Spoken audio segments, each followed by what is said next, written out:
Hi there. I'm going to talk to you today about emotional intelligence and emotional maturity. Same darn thing. And I'm going to talk to you about how to notice it in others or to improve it in yourself. There's five key areas that if you pay attention to and work on, you can definitely increase your emotional intelligence. Um, so let's get started. The first one is, are you responsible for your life? Do you take responsibility for yourself? You'll see sometimes people who are pretty immature or self centered or they have a victim status. They'll blame the world and everyone in it for all their problems. So if you can take responsibility, if you can say, this is my life and I'm in charge of it, then you are definitely more emotionally intelligent. So that's number one. Number two is, do you know yourself? Do you know your emotions? Do you know what's going to trigger you and what's going to cause extreme emotion? Or do you know what things are bothersome, are very happy for you, are very good for you? I think there's only four different emotions that you can pay attention to. Everything is kind of wrapped around these four emotions. So the four emotions are happy, sad, angry, and scared. So if you think about all the emotions, they're just kind of a little part of that. So think about, like, what are the things that make you happy? For me, the thing that makes me happy is dad jokes. That's like the stupidest thing ever. So I'll get really happy and crack up listening to dad jokes, but other people will think that's just stupid. So that's a perfect example of something that makes me happy. In regard to, scared or angry, let's go with angry first. I am not keen with any type of lateness. So if you and I made an appointment and you showed up late, I would be angry. I would be judging you. And I would think that you were being disrespectful to me. I would think that you were being kind of a jerk. And I would worry about, how committed you are to anything. I would really be judgmental about it. However, if I was running late, I would get anxious. So that's in the scared mode. I would get very, very anxious about it. So I would, how do I handle that? I would calm myself down, do breathing exercises, recognizing that, like, I'm getting anxious about the fact that I'm running late, knowing that I'm anxious about that. And maybe I call you and say, I'm running late, so I feel less anxious. That's all signs of emotional intelligence. So when you look at yourself, if you can look at yourself and say, oh, the thing that made me yell before, or the thing that makes me really ecstatic, or the thing that I can't take, and those are all going to be your triggers. So if once you know that, you can actually point out when it comes up again. When I'm sitting in the car in the traffic jam and I'm white knuckling the steering wheel, I can say, oh, this is because I'm very anxious because we are about to be late. Okay. So that would be know yourself. Know yourself. So emotionally intelligent people know themselves. The third thing is, because they know themselves and they know that they have triggers, they assume that others have triggers and they assume that others will act out. So, or that they will be upset about things or overly happy. So they'll accept what other people do even though it's not something that they would do. So they'll offer a little bit of grace to others. Once you know yourself, it's easier to be easier on other people. So that's part of emotional intelligence, being easier on other people, offering grace to others so that you can build a relationship instead of building animosity. The fourth thing is that you have a growth mindset. which means that if somebody, gives you some advice, you're open to it. You realize that things change. You're not stuck in your ways. If you think of somebody who is obstinate, they're not going to be emotionally intelligent. If they're really obstinate and they're kind of stuck and they're not moving off their place, or they're stubborn, or they're just that sort of stuff, that is not emotionally intelligent. So, emotional intelligent people are people who recognize that change is important and that growth is important. They learn from their mistakes. I'm going to give you an example of when I was given valid criticism and I took it. And you should kind of think about, like, where are the times in your life where you took valid criticism, or did you become very defensive of it? Because if you become very defensive of it, you should probably look to see if you are becoming less emotionally intelligent. Okay, so what happened to me was a few years ago, one of my friends sent me a little meme that went on the internet. She sent it to me via my email. And the meme had three men, and they were all pretty scantily clad. And one had a little kitten, and one was chopping something. And I forget what the third one was. I think it was a fireman or something. But they were all scantily clad. And I posted it on Facebook. I have a lot of girlfriends, and I posted it on Facebook. And I said, "Which one do you want?"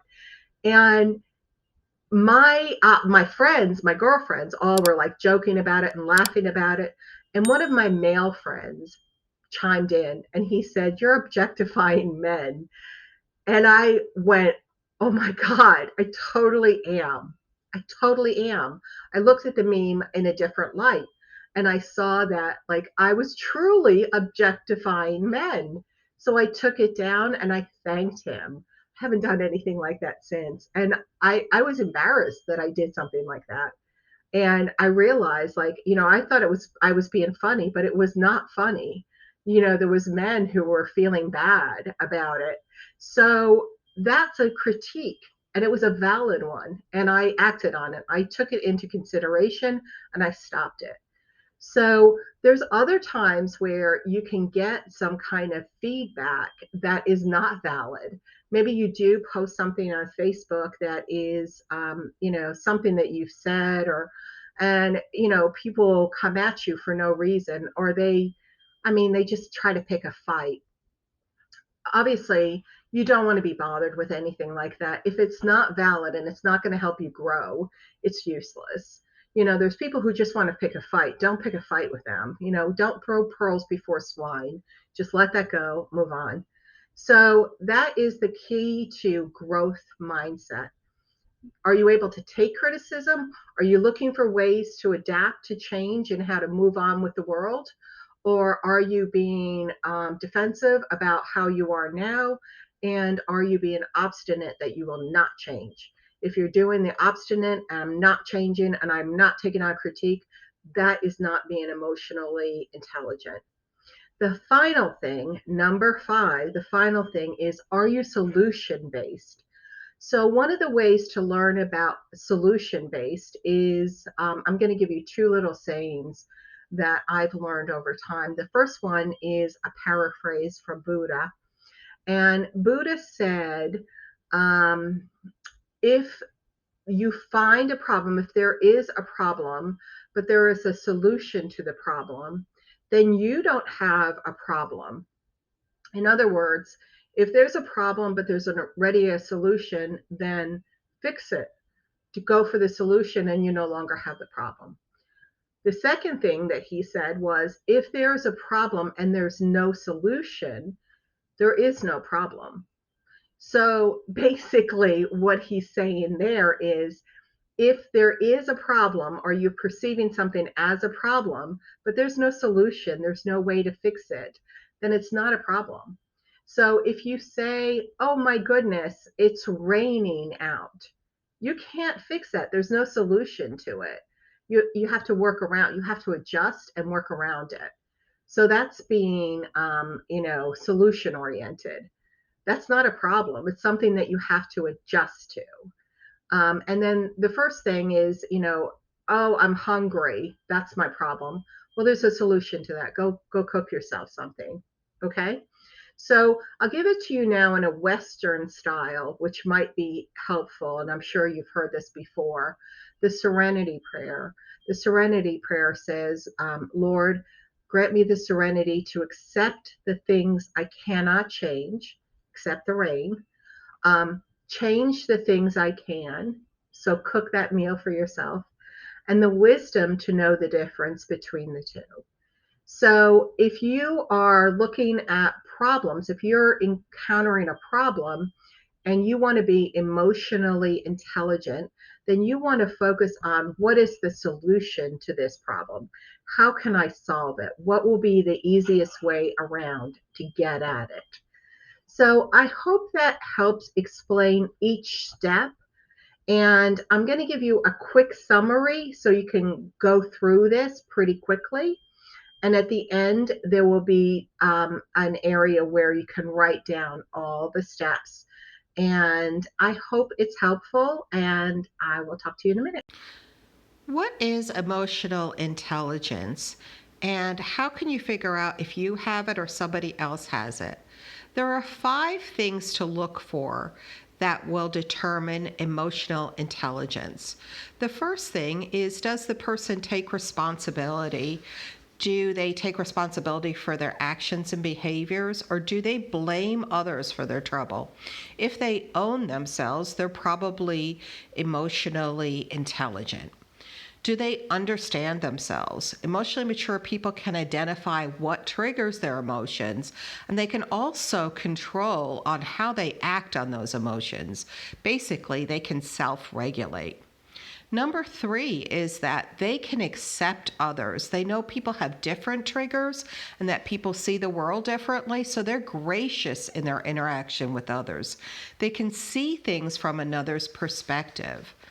Number 4 is that they demonstrate a growth mindset.